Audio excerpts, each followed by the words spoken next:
Hi, let's acknowledge the fact that I look like who hurts people, and we're about to talk about a population that desperately needs service that also includes who generally hurts people. The counseling industry is currently failing men because it relies on research and methods that are decades out of date. Therapist, educator, and host of the American Masculinity Podcast, Timothy Wienecke, joins us to reveal exactly why the system is broken.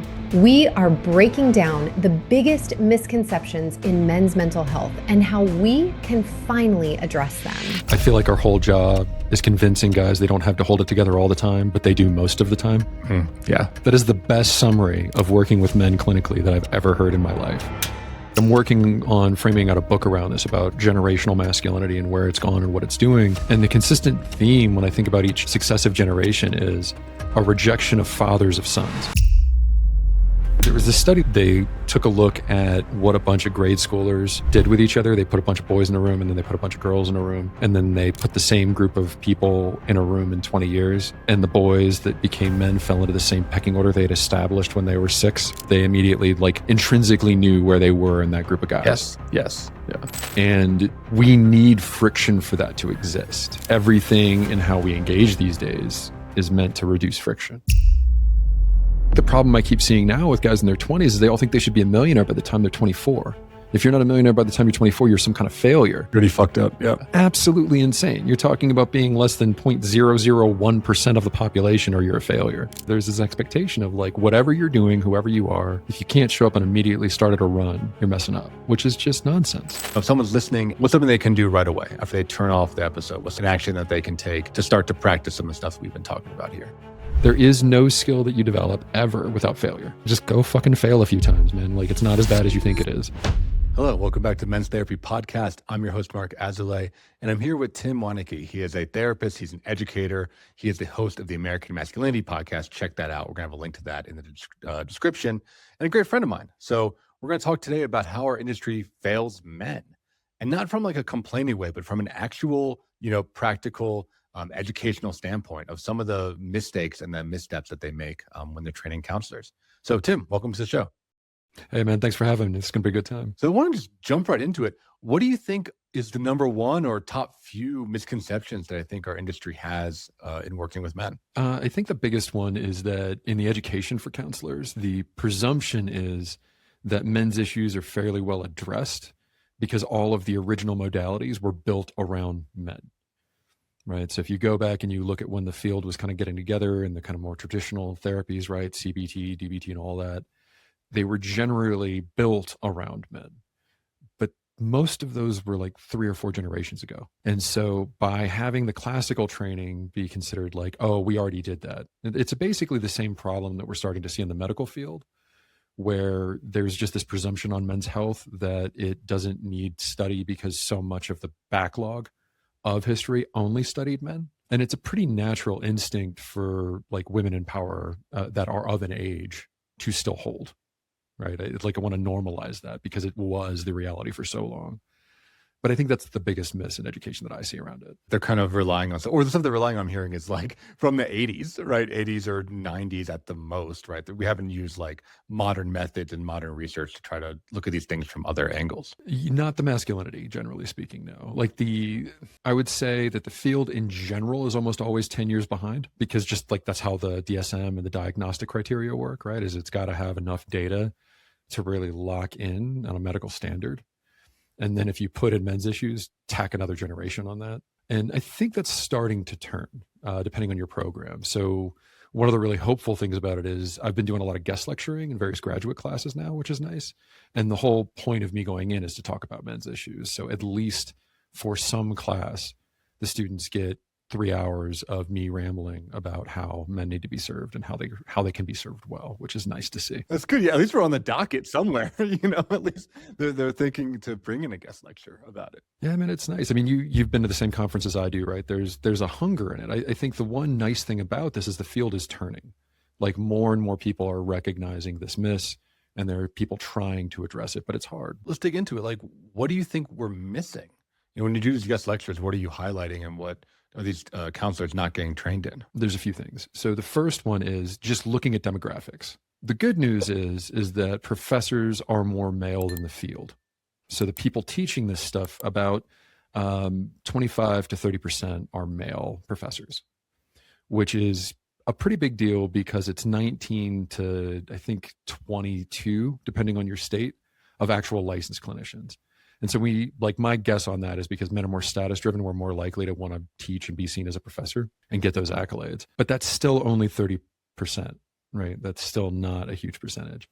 I think the big one that's incredibly difficult to deal with is all of our training, you do triadic practice. It's you and your fellow students sitting where one of you is the therapist, one of you is the counselor, and then one of you is observing to hopefully give some kind of feedback that doesn't just like, you're great. With only 1 in 5 people in the field being men, they don't get much triadic practice with men. They don't get to sit with that transference. They don't get to sit with like those issues. And the other thing that comes up a lot is when you unpack the male identity, patriarchy is going to be in there. Abusive language and control language is going to be in there. And I don't have good data on it, but just on a like personal experience, I don't know many clinicians that haven't been traumatized by somebody in the course of their life. And most of the people traumatizing folks are men. And so there's also just not a lot of training to help these, like particularly women, hold that, right? Like you're going to be talking to a guy about this. He's going to be pretty raw. This is how he's going to say these things. And here's the lines between giving room to process and you having to take abuse. And that's a tricky balance, and it requires training, but there just isn't a lot of discussion on it. And it's one of the things that I tend to cover in the trainings I give. I think that's really interesting. And I think that's true. I remember one of my mentors in the field, I was building my company. They were actually saying, you're going to be hiring a traumatized workforce, right? Because as therapists, a lot of us are here, including myself, like because of our own backgrounds, right? Like we benefited from therapy, or we, were that helper, or that, shoulder to cry on or something. And there's often a lot of trauma correlated with that. So say more about that, because I saw that too when I did a stint as teaching, is like when you bring up men to a room full of female counseling students, it's a lot of pain is the first thing that comes up. And often it's hard to get past that because there's so much of that in the room. I think just naming it up front has gone a long way. Like I can't remember the last time I saw you present, but I think you did something similar to what I did at the CCA this year, where you opened the presentation with, hi, let's acknowledge the fact that I look like who hurts people. And we're about to talk about a population that desperately needs service that also includes who generally hurts people. So as we go through this, please take care of yourself. If anything comes up for you, I trust your professionalism and your ability to hold that. But by naming it up front, it kind of cues them up to get ready. And that was something that I had to pick up in grad school. So my graduate program was a multicultural program, and I was right out of the Air Force when I went into it, which means I needed to get my teeth kicked in on social justice, right? Like I was just like Captain Privilege just over here. Primed for just, it. Yeah. Just primed and ready. Yeah. And so for the first year, I just got my ass kicked and needed it, right? Like that was fine. But I already had a bunch of allyship awards from different things that I had done, so it wasn't complete novice. And what I noticed is by the end of the first year, I kind of had it, like how to talk about these things, how to be in a room full of people that have been hurt by us. And the feedback wasn't changing. Like 1 in every 4 classes, I was still getting like, you're being you're being an asshole of some flavor. And when I started those conversations, whenever we're talking about a trauma or something like that, of like, hey, I get that I look like who does these things. And we're in a class to talk about how to help people. That includes the people doing these. Let's own that a little bit. And that helped a lot. And that's where I picked up that lesson. That's helpful. Yeah. Because I think it calls, and I think, a lot of people listen to the show, right? They write us and they call in. And the question is, number one question basically is like, how do I know if I have a good therapist? How do I find a good therapist? How do I know if my therapist is good? I've been listening to this show and I think my therapist might suck. What should I do about it? Like we get those kinds of emails all the time. And I think a big one, when I say to almost everyone, is like, find a therapist that's done their own therapy, that's done their own work, that's looked at their own blind spots. Because I think if you don't, you get kind of what you're talking about, where it's hard to even help somebody if there's so much pain and trauma and frankly, assumptions and stereotypes of a certain kind, right, in the way of actually connecting with another human. Well, and what's interesting is I think with all of that, right, you've got your personal work, your own triggers, your own traumas that ideally you dealt with in your program, you continue to do your own work on. I I imagine the entire rest of my life as I practice, I will see a therapist at least once a month just to make sure all my stuff is boxed up appropriately, right? But we have education on cross-cultural communication. It's now a requirement for every K-CUP program, the credentialing body for counselors. And what's interesting is when I go to do these trainings, no one thinks about using them between men and women. Like there was a lot of discussion for me working with women, but since those skills exist, we're just this little bit away from like, hey, these still matter.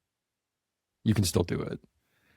And I think the other thing that is finally starting to come around a little bit is we know therapy tends to go better when you're in front of a therapist that looks like you, where the cross-cultural stuff isn't as much of an impediment. I mean, there's always going to be differences between you and who you're working with. But if you're going to a therapist and it's a woman and they've got a soft approach and it's not getting what you want, go try a dude therapist.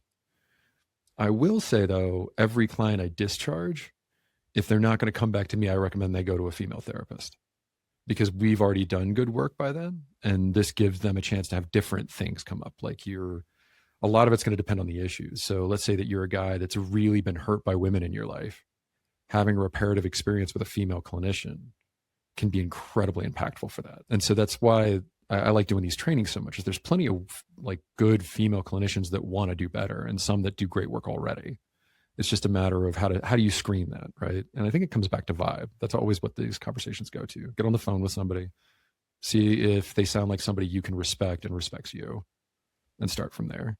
Everything else is kind of gravy. Yeah, right. I mean, that's what the research shows. It's those soft factors, right? It's like the connection, the trust, the respect. So yeah, listeners out there, it's like call as many of us as you can. Most therapists offer free consultations, so you can just like chat with us, what you're going through probably could wait a week or two to chat with a couple of therapists, but like come from like an abundance mentality and try to see if you can find someone that clicks. I want to go back, when you were talking about kind of the like representation of men, right? Like both as educators, as therapists, and also as clients. I wonder if you could speak to that, because I know you talk about that in your presentations a lot.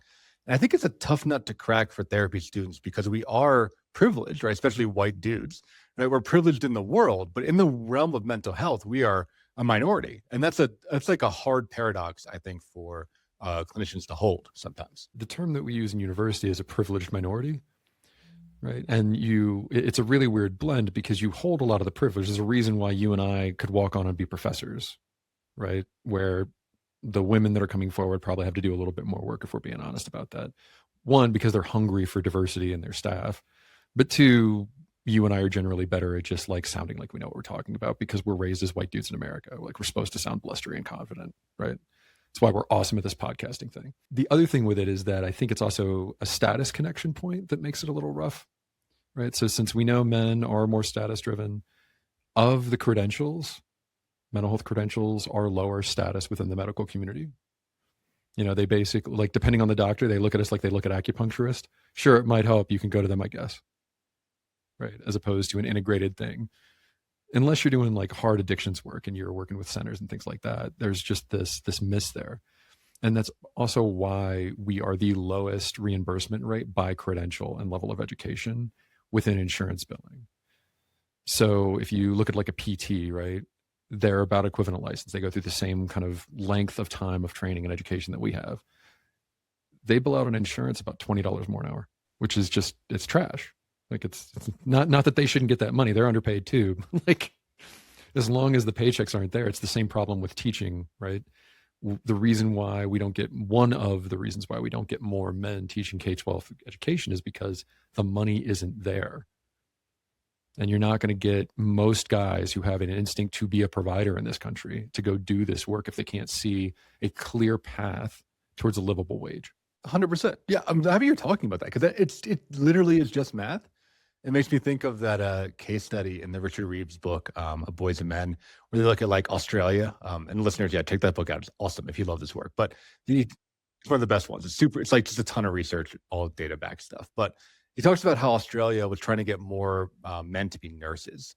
And they spent like all this money on this marketing campaign where they like made nursing cool and masculine, where it's like, it's all male nurses on these posters and these, commercials, and they're like saving lives. They try to make it being cool, like being a firefighter or something, right? Or being a first responder. And it catastrophically failed, right? The only thing that worked is they just like increased how much they pay nurses, and boom, you get more men because of this. Yeah, right. It's just you have to just value it more because, like you're saying, like men have that urge, that desire, and the nurture and the nature, I think, to be providers. And if like the math doesn't work, it just doesn't work. So we're not even going to consider it as an option. It's not about is it manly or is it not. It kind of boils down to dollars and cents, I think, in a lot of these cases. That's the main one, like more than anything else. But I will say there's also just a lack of opportunity for guys to get tapped, right? So the whole reason I'm here and doing clinical work is because when I was in the military, I did sexual assault prevention. And I got really lucky and I got to get trained in bystander intervention, basically how to see something and do something without getting arrested or killing somebody by the people that designed it. So it was 3 PhDs that came out to Europe where I was in England and trained like 30 of us for 2 weeks. And while I was there, one of the PhDs asked me to come to lunch with them. And at the time I was an intelligence analyst in the Air Force, staring at computer screens all day, enjoying being in uniform, not so much enjoying staring at a computer screen all day. Secret is not always interesting, turns out. So we're sitting there across from lunch and she's like, what do you do? And I'm like, oh, I do this. I'm an intelligence analyst, but it's okay. It's not really calling to me much. And she said, you're doing the wrong thing. You should be doing human services work. And I think I'd heard that like once or twice through my education, getting a sociology degree, but not from someone who was in the field, not from someone who had the credibility to look at me and say, I've seen people come into the field and I see that in you. And I just don't think there's a lot of opportunities for men to get the nudge. And we really need that. I think we need that more than women. I think like men are more inherently hierarchical. So it's like I need it, right? For me, it was my therapist who was a male, right? Who basically saved my life during my early recovery in college to like, after work with me for many years saying, hey, maybe you should think about doing this. Maybe you'd pursue this. And just having like an older dude. I mean, truly, he was an older dude with a beard that just said like, you can do this. And I believe in you and I see potential in you. Like that's what we need. That's what I needed. It's just like that blessing, right? To go back to the like mythopoetic language, right? Like you need the blessing of the king, the blessing of the older male to feel empowered as a young man to make change. And yeah, we don't really have that at all. No, and there's not much of it in the parasocial relationships either, like what we're building with our listeners, right? Like we have this kind of one-way relationship with them. And if you're a regular listener to this podcast or my podcast and you care about these issues, you could probably be somebody that does this work with the right training. You give a shit, you're motivated, you're ready to help somebody, and you want to be involved. But who in your life ever has the opportunity to tell you that? Who do you know in your life that you can go say, hey, you know me, you do this work. How would this go for me? And it's hard. It's hard to find them. It's hard to find someone that can that invest enough to see the potential. And I think that's why, again, especially male teachers, coaches, mentors, therapists are so critical because we just need that. And we don't have the same kind of like apprentice system that we used to have in Western culture that was baked in, right? That was the whole idea of being an apprentice to an older man is to get that. I want to kind of bring you around to another topic that you mentioned a little bit earlier, where you talked about how men express emotions. Right. And you were saying that there's that line, for women between taking abuse and being for like the raw expression. But I'd love to hear you talk about how men express emotions different than women, because, I think as men, we know that to be true, but I have a sense that you're going to be able to articulate that and some of the differences in how we just do this, right? How we like literally just communicate. Yeah, I think it's important to kind of preface this with Marc and I are talking about it like we're talking about men are taller than women. Right. There are plenty of guys that have like a more feminine expression, a more artful expression in their emotions. But that's not how we're cultured. And it's not how we're wired most of the time. We're very body based or cognitive based, right? That's how we're raised. Take the hit, think about it. We're not taught to like how you feel, right? Men of the previous generations kind of got the wrong kind of stoicism landed on them. And that means that the only time that emotion gets through is when it's really powerful.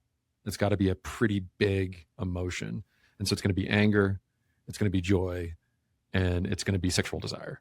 Like those are the most powerful kind of action-oriented emotions that we have. And fear. I think I'd stack fear in there as well. But that means that when guys come into therapy, they honestly can't say what's happening to them on an emotional level. And a big part of traditional Western therapy these days is giving you emotional language to help you figure out what the hell's going on with you. And I still do that, right? I use dialectic behavior therapy, emotional awareness, emotional mindfulness is a big piece of it. But what I see happen with guys is if they walk into a therapy room and it's a woman sitting across from them and they're talking about a breakup, let's say, right? If a gal came in and was having that conversation, they would probably talk about, man, I feel really betrayed.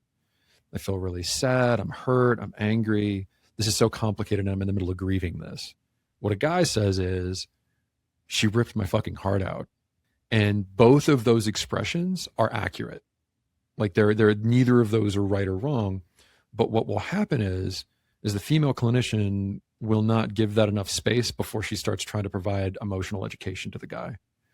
And it's coming from a good faith place. It's coming from a clinical skilled place. What they're forgetting is that when that guy's in that room sitting across from a woman, she's holding all of the times a woman told him he was doing it wrong. And then, like, you see it all the time too, right? Like all the guys that come in when they work on these kind of communication skills, part of why they're frustrated is why, how am I doing this wrong? All I'm told is that I suck and I need to do better. And I think that's the big one. And that's the one that comes up in the trainings the most. And it's generally what I hear from the guys that come to me. I mean, you and I have been doing this long enough and we charge enough that I don't know about you, man, but I'm usually like a third therapist, right? Like they've tried a few and they're like, all right, I need a specialist. I'm going to come to you. And those are the stories I hear, is that either there wasn't a directive around what's an outcome we're going for, like in my life, a practical outcome to change, or I got tired of just being asked how I feel and told I'm saying it wrong. Yeah, it's like either I don't want the therapist repeating back what I already said, or trying to force you into a box, right? Because I think, especially if you're a female clinician or you're really, dying by the feelings wheel, you the answer, right? When the client says like, I feel my heart got ripped out, right? You don't have to pop quiz him and be like, sorry, we got to use one of these words. It's like, you can say, oh, maybe that's betrayal, right? You can just give them the answer and then keep moving. I think a lot of men, feel like they're put on the spot, or they have to be feminized, or take up feminine ways of being in order to win at therapy, because we do want to win. We want to be good at what we do. Yeah, 100%. So if we're coming in and we feel like it's so funny you said that. I graduated 2 guys last week and both of them like, I want therapy. Like literally that was in the closing of the session. Yeah. We want to graduate. We want to progress, right? There's like that stuff is absolutely critical. Yeah. And then your other point, I'm curious for you to riff on that too, but like the action oriented, I see a lot of that is like, as therapists, men and women, we're trained not to give advice. We're trained not to challenge our clients even, right? Like we're often trained just to like validate, hold space. But I think that doesn't work for men at all. I think men want action. They want to know that it's doing something, and they want to know that it's valuable, right? We're kind of always paying for value. And if it's not generating value, we're going to take our, money and time and invest it elsewhere. I think this is why addictions credentialed therapists tend to do better with men. Because one, in the addictions field, a significant majority of the people seeking treatment for that are men and always have been. And so there's a lot more action oriented, a lot more structural things, because addiction's chaotic and it's rough and you need a lot of structure to recover from significant substance use. And there's 3 therapy modalities that are required in every addictions credential, right? Cognitive behavior therapy, dialectic behavior therapy, and motivational interviewing. And all 3 of those are incredibly good at what is the desired outcome of your work. How do we measure that? How do you know whether it's working? Okay, now we can start. Before we do anything else, we need some metrics. And that goes a long way. It's why those modalities tend to do better with men. It's why the research keeps throwing it at them. And it's also why most insurance companies and medical advice go that route, because they have the best data collection. Yeah. And like you said, it's a clear mission. And you can score points, right? You can just say like, how long have you been sober for? And it's like, great, 3 months. Great. Let's try to keep it rolling.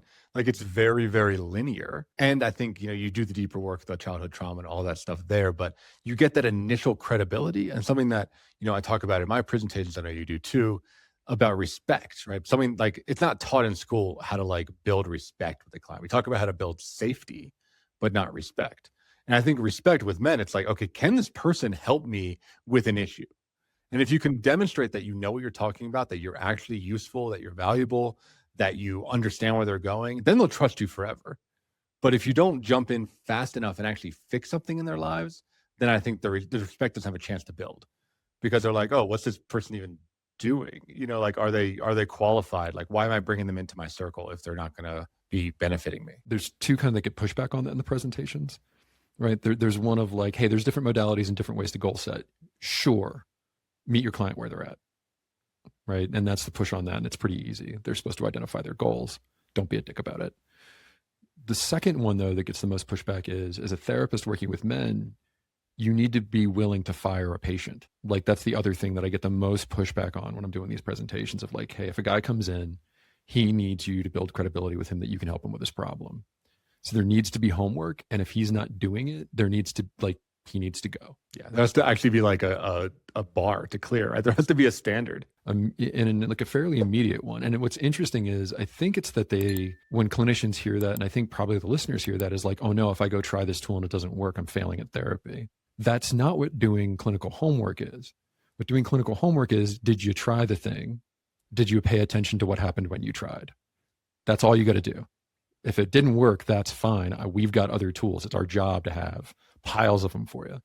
But if you're a guy that's not going to go home and actually do the shit we're talking about, why are you wasting your money and my time? Well, it's better info when you fail, because then it goes to a deeper level of like, oh, if you failed at this, now we can understand what the resistances and the barriers are. But it's super fun, man. It's super fun. Yeah, it can be a game, right? It can be like you're both kind of playing this game together of making your life better. Well, and I think that's the trick, right? With therapists, we tend to be the people that people tell secrets to. So, like, if you're a guy listening and you're wondering whether you'd be a therapist or not, do strangers talk to you? And when they talk to you, do they tell you things? It's kind of like if you're like looking at being a comedian, and the first thing to think of is, are you the funniest person in your friend group? If not, this job's probably not for you. Yeah. If you're looking at being a counselor and people don't confide in you and your friends don't come to you, maybe look for something else, right? But if you are that guy, Marc and I do pretty well. You can come do it too. For sure. Reach out. Chat with us about it. I mean, we'll talk about that kind of stuff. I think a lot of male expressions and emotions are intense and brutal, and often like very cold. Either completely contained or uncontained. Exactly. Yeah. It's like either you're like a sociopath or you're like a raging berserker.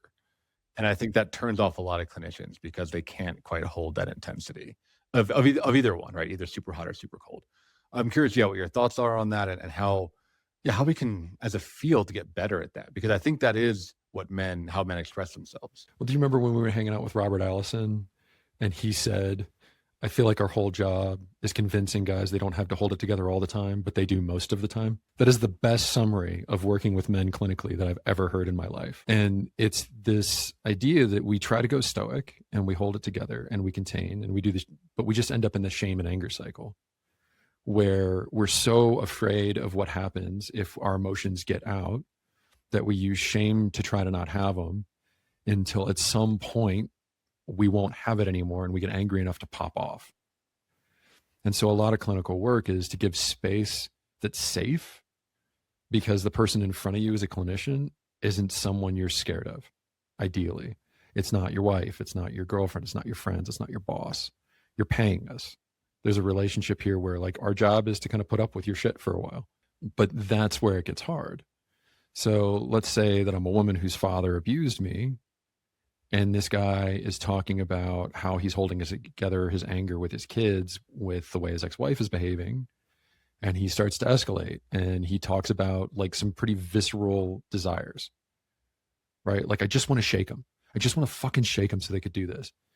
And honestly, like, anybody with children knows that that's a pretty natural thought to have. You don't do it. Like, it's don't shake your kid, but like the thought that you want to is pretty normal. But if you're somebody who's been hurt, and now a guy's talking about that, you're pinging off of that instead of helping him articulate that in a more effective way.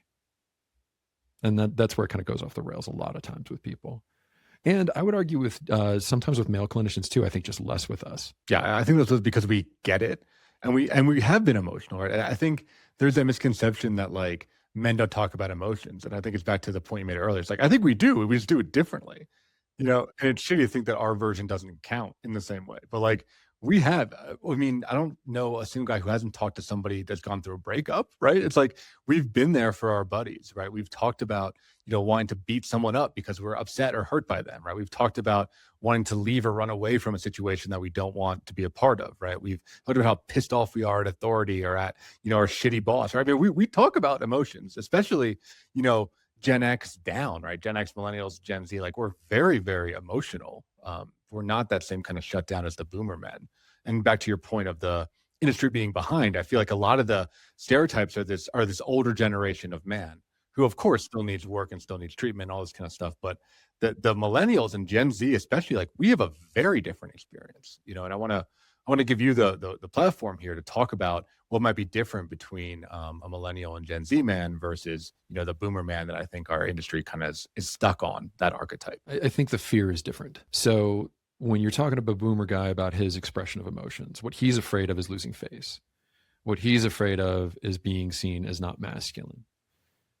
What millennials and even more with the younger generation guys, they're worried about being seen as creepy. They're worried about being seen as a predator. They're worried about being seen as someone who's going to hurt somebody.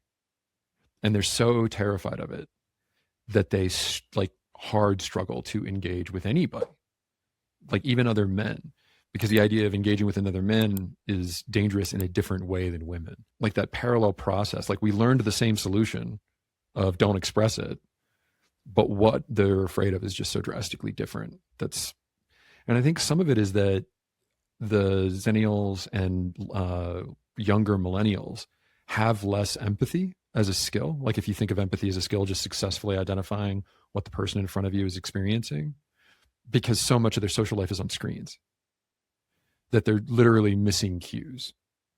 And emojis are great and they help flesh that out, but it's not the same as like looking in someone's eye and seeing the difference between anger, disgust, and fear. And so that ends up being a big part of the process. With the boomers, we don't even really talk about them getting empathy. We talk about them and their accomplishments and how they pick who they're going to be like vulnerable with. For the millennial guys, one of the first things I do is help them improve their empathy skills. Like, how do you know whether you're successful or not? I don't know. All right, man. Well, look, there's a Harvard test where you can test how good your empathy is. Go take it, do these exercises. In a month, you'll be better.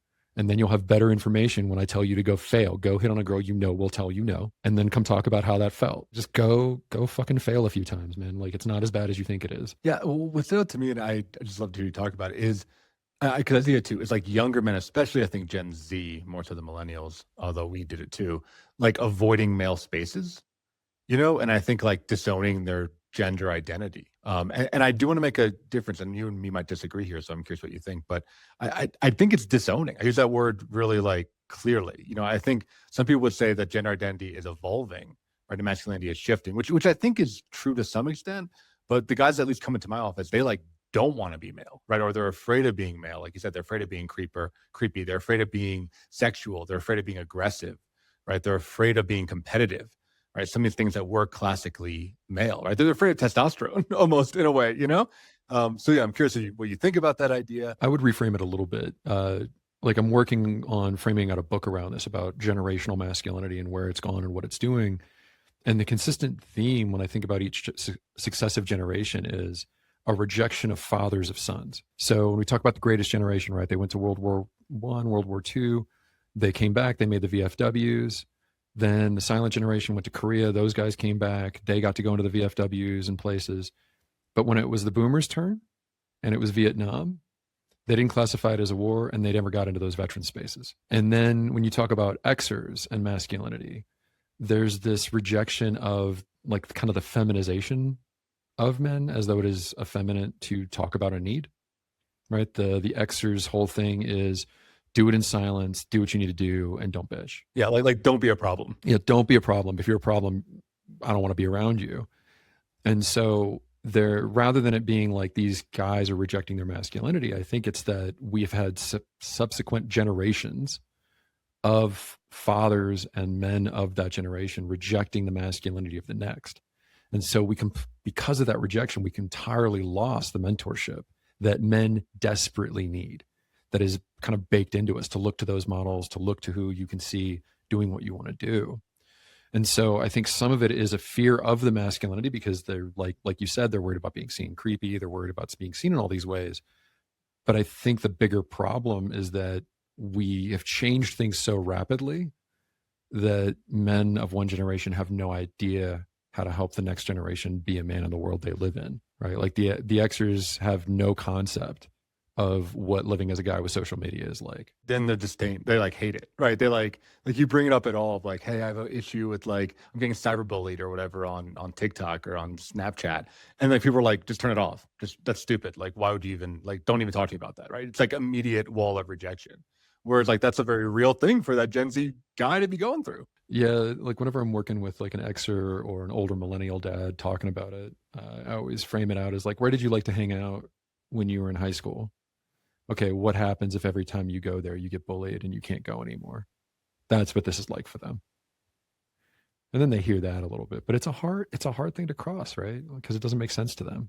Yeah, and I think, as men, we love being right. So we think that our way was the best way. So it's like, well, mine's clearly is, Mark. What are you talking about? Like, like, why would you play Minecraft? Just like get a car and like hook up with girls. Like that's what I did. So I think it does take a guy who's done some inner work to cultivate humility, right? As a skill, right? To be able to like be willing, not just to be wrong, but to at least acknowledge that there's other ways to do things, right? There's not one way as being the optimal way to live a life. I just like how Scott Galloway frames it out a little bit when he talks about social friction being key to masculinity.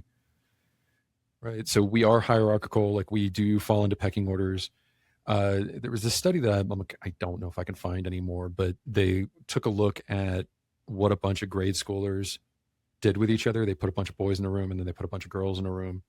And then they put the same group of people in a room in 20 years. And the boys that became men fell into the same pecking order they had established when they were 6. Right. Until something shifted around to move it. But like they immediately like intrinsically knew where they were in that group of guys. And we need friction for that to exist. And everything in how we engage these days is meant to reduce friction. And so I think that's a big part of why so many guys feel lost is like, if there's no friction, I can't feel out where I'm at. And if I'm so sensitized to it because I haven't experienced enough to get some calluses, the minute somebody flexes on me in a way or like establishes some kind of pecking order, I feel bullied, as opposed to just like figuring out where I am in this group of guys. Right. And that's the key point. I mean, I think a good coach specifically can do that, right? Of like knowing where you are and having and respecting people at the bottom of the pecking order and helping you to, gain levels, right? And move up it. You talk about this old generation thing a lot, and I think I agree with you, right? I mean, to say it in a different way, I think men are really hierarchical, right? We need older men to tell us what to do and to guide us from a place of respect and love. And we need younger men that we can mentor and teach some of these lessons so that we can also, internalize them. And I think women they have a flat hierarchy, right? They're more communal. So they need as many peers as possible, so that they can reality check themselves. They can get a sense of like what's normal. They can diffuse, right, their emotions and get different input, right? They need that circle, and men need like the line. So how does our culture need to change to get that line back, and to have it be infused with respect and empathy, so it's not just hazing, right? It's not just bullying people. I think a lot of it is reinventing the wheel, unfortunately. I think we have a very brief opportunity to learn from service organizations, but they're dying. Right, the Moose Lodges, the VFWs. All the fraternal organizations are done. Like the big thing now is men's groups, right? Like we both talked about it in our podcast. We both I know I've encouraged every guy that's graduated therapy to go find one to be in, to have some accountability with other men. But the big thing I'm pushing now is have the group have an impact outside of the group as well. And essentially we're trying to just reinvent service organizations. Like we have a model, it worked great. And then for whatever reason, the boomers are like, we're not going to encourage men or get them in here or recruit them. We're just going to shame them. And then be surprised when we're 80 and there's nobody in their 20s here. And I think some of that is because they didn't see the value. So Colorado and Denver is pretty lucky. We were the first branch of the VFW. VFW Post 1 is here. And some years ago, it was on Santa Fe, which is where our art walk happens. It's kind of like the art district of Colorado. And VFWs at the time were a bunch of usually led by Vietnam vets, and it was just beer and chili, right? It's a quiet, safe space for vets to go and bullshit and hang out, but they're not doing anything in the community. Millennials don't like that. Millennials like, if I'm going to show up for something, what are we doing? Like, how are we going to go make an impact? And so they got rid of the bar and they started something called the Art of War, which, since they're in Santa Fe, they're in the part of the city where art walk's happening anyway. They encouraged a bunch of veterans to do artwork about their experiences from all generations and make an exhibit out of it. And it made Times. It made the New York Times, because the service organization finally figured out a way to jump and get younger members. And so either we need these service organizations to step up in leadership like they say they want to. Like, if you're a Mason, if you're in a Moose Lodge, if you're in a BFW, fucking lead, right? Like, get out there and do it. You are the old person in the room. It is up to us now. If you're over 40, you should be out doing something. Get off your ass. No help is coming for you, right? If you're younger and you don't see one, build it, man. The worst thing that can go is you get a little embarrassed and you fall down. It's not the end of the world. It's like, yeah, the outcome is critical. And the return to community, I think, is critical. And I think we're seeing that. I think, I mean, the reason I do it with that tone of voice is, like, I think it comes with a lot of poison. It comes like with a lot of, like, political division is what I've seen, or wealth disparity, right? Like, we're getting these enclaves are coming back, but they're not the same kind of, like, you know, immigrant enclaves that existed in the 70s, right? In the 60s. They're not the same kind of, like, cultural centers. It seems like it's a lot of, like, I don't like these other people, so I'm going to go move somewhere else. So I'm a little wary about that, but I think people are seeing the need for community again, and real community that actually does stuff, not just like wears the same color on Wednesdays, right? But like actually like improves a piece of land or a neighborhood, or, you know, helps, you know, veterans, or helps some kind of, you know, disenfranchised population. Like, I think that's coming back. Or just your neighbor, right? I think the other thing with a lot of these service organizations is we think of it like charity, like, oh, we're helping some downtrodden. Sometimes it's just helping the damn neighborhood. Like, if you live in a city where there's potholes everywhere and you can get a collection going, filling a pothole costs $40, right? And it's not that hard. So if you get like 5 guys together and you decide we're going to do 5 a week in the neighborhood, that's not helping a disenfranchised population. That's just making your car not get hurt. Right, exactly. Yeah, it's like a meaningful outcome. Yeah, 100%. Yeah, I think the big thing there is Mark Manson was talking about this in his podcast around how we don't know what to replace churches with, because a big part of us is our tribalism a little bit, where to be part of a group, there has to be someone who can't be in the group, right? And that's where I think male service organizations fill that space pretty well, as long as there are other community resources out there. I think it's why we're seeing for the first time ever more young men going to church than young women. And they're drawn to the churches where they're not like, hey, everybody's welcome, let's hang out. They're the ones like, no, this is the process for becoming this religion. Like, this is the structure and the pathway towards what we're offering here. Because guys are hungry for a path. And a differentiator. And kind of what you said before, they're hungry for friction, right? Because if you just get everything, and you haven't done, you know, I say it in a lot of my blogs and podcasts, right? You haven't proven yourself to yourself. If you haven't actually like done something that you genuinely think is hard and conquered it, you're never going to feel like a man, right? That's like the initiation, right? I think, you know, cultures, just indigenous cultures or whatever, have done that for men, but you can do it yourself. But it has to be something that you genuinely think is hard. You genuinely think that you cannot do, and you do it anyway. Then you feel like you've made it into being a man, and stuff's way too easy. You know, it's hard to find stuff that you genuinely think is hard, so you can actually feel proud of yourself. And there's some structure around helping you do it. You know, it's that window of tolerance without the hierarchy, without another guy guiding you. I think the problem I keep seeing now with guys in their 20s is they all think they should be a millionaire by the time they're 24. If you're not a millionaire by the time you're 24, you're some kind of failure, which is just insane.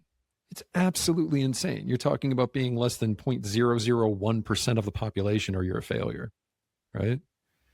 And what I think more effeminate people don't understand about structure, and to be honest, I couldn't have named it before the military. The military is really where, like, settling into this, figuring out that this feels good, is if I'm in a room and I'm trying to do something hard and I look around and there's a clear indicator of where everybody's at on how good they are at this, and who I should be listening to and who I should be learning from, and when I'm someone that someone should be learning from, that feels amazing. And I think it's one of those things where people who are like, oh man, I could never serve because I don't like being told what to do. When you're doing something really hard Yeah, you do. Yeah, yeah, it's good to have some direction. Yeah, what it made you think, yeah, like if it's between male and female belonging, right? Like I think that is male belonging, right? It's like you have your rank, you have your title, you have your specialty, right? You have the thing that you do that makes the whole engine run better, and you belong. Whereas I think I think our industry falls a little off is that it's more feminine belonging, which is you can do anything and you belong, right? It's like this different kind of twisted version of inclusivity of you belong no matter what, which is important, right? I mean, that's like unconditional love. But I think as men, we want to know why we belong. We want a little bit more. We don't just want to like get the free pass. We want to like belong because we earned it. We want to, own that sense of belonging. It's also pretty bullshit, right? So the people that talk about we welcome everybody are liberals, right? And in the scheme of things, I'm liberal. So this is me shit talking my own side of the aisle, right? But by all the data, liberals are worse about ostracizing people, the social signaling, highly critical, right? Like the minute you make a mistake, you're just out, you're a bad person. Where conservatives, yeah, they'll throw you out, but they'll let you back in if you come and say you're sorry. And this idea of like, I'm a guy, I can just show up and I'm accepted. And then all of a sudden you step in it, you say the wrong thing, you do the wrong thing, and then you're out. You're like, it just proves your lack of safety. Whereas if you're in a hierarchical organization, there's literally probably a book telling you like, this is what you can do to get tossed out of here. Don't do these things and you're okay. And this is what you can do to level up, right? If you do these things, you score points. If you do these things, you lose points, right? Like we just need that. I'd just like to name that, right? Like the feminist dream of everybody being welcome and it being a melting pot. Like our diversity is our greatest strength as a country. It's why everybody wants to come here. It's why America's badass. And it's not a fucking melting pot. It's a salad. Like everybody's got their space. Well, exactly. Right. I mean, that's what America's built on. I mean, if you look at the Constitution, right, like we have human rights, like there's human rights, there's human decency, there's stuff that everybody gets, right? Like I think you need that. But then, yeah, it's about diversity. It's about friction. It's about conflict. It's about having different groups bump together and sometimes learn something about each other or sometimes create something brand new. Again, I think of like the stereotype of like New York in the 70s of all these like different cultures just bashing together. And sometimes it was horribly violent, but a lot of times like wonderful art and movies and music and like just like true American culture came out of that because of all these different edges like just rubbing up together. Yeah, and I think that's the hard part for female clinicians to be able to name, right? Kind of bringing it back around to the clinical ways that we fail is with 4 to 5 of the clinicians being women, what they need in community is going to be typically that like flat line that like, I'm welcome here. I know that these are the people that when I screw up, I can tell them I screw up and then they'll be there for me. Whereas what guys want is, yeah, we want that too, right? Like we want people that are going to be there for us, but we also want people that are like, stop fucking up. Yeah. I'm going to tell you that you screwed up. Right. Yeah. Hey, you aren't going to be here if you keep this up.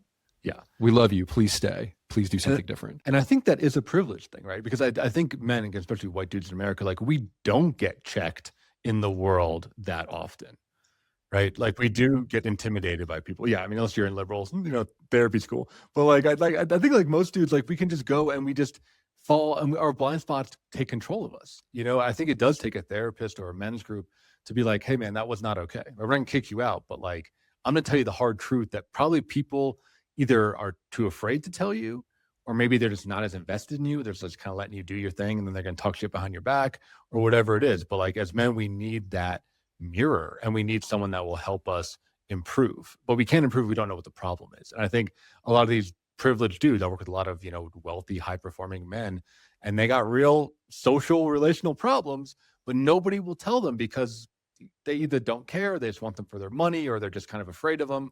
So they just like live in this echo chamber their whole life, and I think that's a version of hell. That's really shitty. Well, I think for most guys, it's really polar, right? You're either working with a guy that has power and doesn't understand that that's impacting how people talk to him. It's like the guy that's he's in the C-suite and he doesn't get why leaving his wife for his 25-year-old assistant isn't a good idea. Right. But she's so wonderful and she likes me so much. No. Like there's a huge power differential there. That's not going to line up pretty well. Watch that. But on the other end, you have the disenfranchised guys who feel like they have no power and they don't see any kind of way to get to the place where they do. Right? Where they just feel like this. If I walk into a place and I open my mouth, I'm doing something wrong. And I don't know how to do anything, so no one wants me there anyway. Where it's getting harder and harder to find places where it's okay to show up not knowing how to do something. Well, I think especially as a man, right? Like especially as a man, like we're expected to have everything perfect right out the gate. And then, you throw in the layer of social media where you just see experts at literally everything all the time. Or you can find the richest dude, you can find the most ripped dude, you can find the guy who has like all the crazy sports cards, you can find the dude who is like can crochet and cook like a monster, right? Like you just see excellence everywhere. I think there's not a lot of grace given to guys just trying to figure it out. Right. They're just like a 3 out of 10, right? Like you're like, fine. You're like a novice, but there's not a lot of grace for that. Well, and just on our profession too, right? So you've taught, did you ever show them the videos of the old masters, right? Where you show them like young doing the video and then they just immediately start critiquing these guys.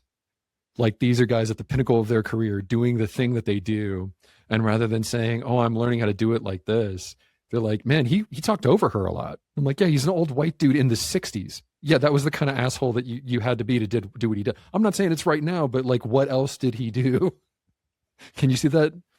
Like, there's this, I think it just goes across professions too, where there's this expectation of like, whatever you're doing, whoever you are, if you can't show up and immediately start at a run, you're messing up, which is just nonsense. There is no skill that you develop ever without failure. Well, they talk about, and it, kind of what you were saying about mentorship, right? Like in the mythopoetic Iron John stuff, he talks about Zeus energy, right? Like this king energy thing, right? And that most young men, and I think guys, boys that are not men, are against Zeus energy no matter what. They can't take in any kind of king energy because they're insecure. They don't have humility. And I think, again, throwing in modern culture where being a critic is cool, right? Like you get social points for being a good critic or being a, particularly mean critic. You're stuck in this place where you can't find a mentor because you're just critiquing all the older men, right? Every older man you've met is like your dad that disappointed you, right? Or every older guy you meet is failing in X, Y, and Z way. I think of like Tiger Woods as an example, right? Tiger Woods, arguably the greatest golfer of all time, shit at relationships, right? But once the relationship thing comes out, it's like, oh, this guy's not perfect. Like, screw him. He's done. And so you could probably still learn about golf from him. I wouldn't ask him about dating, but I'd probably study his golf game. There's something there. But I think we're so quick to throw out like the baby with the bathwater, as a culture now, especially with older men. Well, and I think that's also another problem with guys going to therapy too, is they're looking for the therapist to make a mistake, and they will. Like they're a human being in front of you, and they don't know how to address it. Right. So like a big part of my intake session with my patients is, hey, at some point I'm going to fuck up. Like I'm going to say the wrong thing. I'm going to do the wrong thing and it's going to hit you weird. I'm not going to hear you. How are you going to tell me? Like, and just start immediately with these really basic rules of engagement around like, hey, this is okay. You need to do this here. You're in the room. And I think that's another thing that female clinicians don't do because like in their female social paradigm, the women in front of them pick up social niceties and that fluidity. The guy doesn't. He just knows he's upset and he's scared to say something. And we don't have ways of like recovering. I think women have really good ways of like smoothing things over and recovering. And you can see even their tone of voice will change, right? It gets like that higher pitched, almost apologetic tone where they can indicate to each other non-verbally, right? That like there's a faux pas or there's something that they're trying to recover. As men, we just like literally do not have that level of nuance in our communication. So yeah, we're losing that whole layer, that whole tonal part. We're just losing that completely. So we have to be a lot more direct. Well, and it's really powerful when they find it. Like that's the other thing that I see is like recently I had another patient take a company public. And I'm sure you've seen this in your practice where CEOs and founders that are in therapy tend to do better in the world. And it's solely because they're just less of an asshole now. Like I didn't make them smarter. I didn't make the idea better. They're just less of an asshole after figuring out some of those social niceties. And I think that's the other thing, right? I think we need to bring back a little bit of that Renaissance man idea of like, you should kind of know how to do a lot of different things kind of shitty. Like have your thing, right? Go get good at something 100%. There's a lot of confidence that comes with that. And it lets you put down the privileged version of masculinity. I think that's the other thing that we don't necessarily talk enough about is when guys are young and they haven't done anything yet, their masculinity is generally coming from their privileges. Are they big? Are they strong? Are they sexually viable? Are they charming? But the older you get, the less that shit matters. Like by the time you're 40, if you're a guy and no one would ask you a question, other guys don't respect you. And so, yeah, go get that one thing, but also like being good at that one thing gets better with some bracketing of other things, whatever that looks like for you. Yeah. Well, it makes me think, as I talk about it, it's like men are built, right? Not born. So if you're listening to this podcast and you're like, I don't know who I am, I don't know what my thing is. It's like, great. None of us did. None of us did. Like, don't let that be a barrier. Like, try some things, right? Find someone who you respect, learn something, be willing to be humble, be willing to be wrong, be willing to suck at something, and you have to build your sense of self. You don't just like get that out the box. But I think especially our generation, I think millennials, we got a lot of that of like, oh, you find your purpose, or, you'll know what your thing is. You'll know how you're going to change the world. You know your passion, you find your passion. And I think that's like really fucked up for dudes. Like, I think we have to do a lot of trial and error to find it, to build it. I don't even find it, like build it. I think when I counted up, I had 7 careers before I found this, and they were random as hell. And the idea of going from an intel analyst in the Air Force to a counselor is a pretty big jump, right? Just to give an idea on the level of failure I experienced in various things before I found what I could be good at, right? And I think that mythos of, if you find your passion, you don't work. I don't know about you, man, but that hasn't been my experience. I found my thing. Still works. There's been a lot of 80-hour weeks. Yeah. Like, still gotta work. It's still tiring. Yeah. Like it's just, life's not supposed to be easy.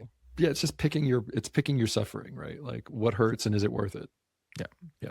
Go make it worth it. Well, so, we're near the end of the episode. I think we could keep going, but I always like to end with the question of, if someone's listening and they are inspired by this conversation, what's something they can do right away after they turn off the episode? What's an action that they can take to start to practice some of the stuff we've been talking about here? So I think the biggest thing is, if you're thinking about going to therapy and haven't, and if you're listening to this episode, that's probably why you're listening to it, just fucking go. Like, call up 2 or 3 therapists, figure out which one feels best for you, and go give it a shot. And understand that the first time out probably isn't going to be your therapist. I went through 5 before I finally found one that stuck. And I almost punched the first one. Like, that's not an exaggeration. Like, I literally threatened him. Not great. But just get out and try it. Because when you find the right one, and Mark and I see it every day, man. Like, when a guy finds the right space and the right help, his life trajectory completely shifts. You go from nothing to a downward slope to just taking off like a rocket, because you've been waiting for this. You've got all this energy in you. All you need is traction. You finally get that nutrient you've been missing, right? That like X factor you've been missing your whole life, that I think all men need. So very well said, Tim. Well, where can people find you online if they want to hear more about you, if they want to work with you, if they want to listen to the show? Where's a good hub for you? Absolutely. AmericanMasculinity.com. And we're on all the platforms. We've got a podcast where we do a lot of what Mark does here. And we try to leave it pretty practical, a lot of data-driven stuff. Mark and I are doing very similar work. So if you like what he does and you got a little extra space, I might be an add-on. And if you're looking for work with me, it's the same website, but you got to be in Colorado. I don't do coaching. So sorry if you're out of state. If you are out of state, call me. There you go. That's it. That's it. Yeah, we're all at Men's Therapy Online, website menstherapy.online. So we got, tons of episodes, tons of blogs. We offer individual couples and group. We've signed coaching contracts with guys that are out of state, and we're here. Lines are open.